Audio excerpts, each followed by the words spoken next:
একজন স্ত্রী কখনো প্রিয় নারী হতে পারে না। আপনি যদি বেশিরভাগ মানুষকে জিজ্ঞেস করেন আপনার জীবনের প্রিয় নারী কে, স্বাভাবিকভাবেই অনেকে বলবেন মা, কেউ কেউ বলবেন বোন, কেউ কেউ বলবেন মেয়ে, আবার অনেকেই বলবেন নানি, কারণ নানি তাকে কোলে পিঠে করে মানুষ করেছেন।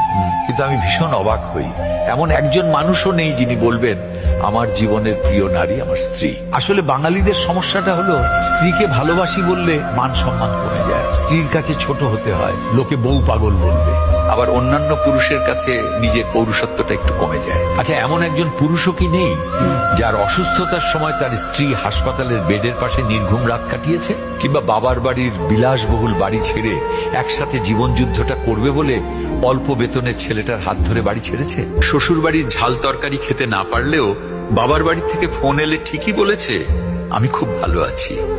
নাকি মায়ের হাতের রান্না, নিজের প্রিয় বিছানা, কিংবা ছোট থেকে বড় হয়ে ওঠা যেই বাড়িতে, সেই বাড়ি ছেড়ে আসাটা এতটাই সহজ?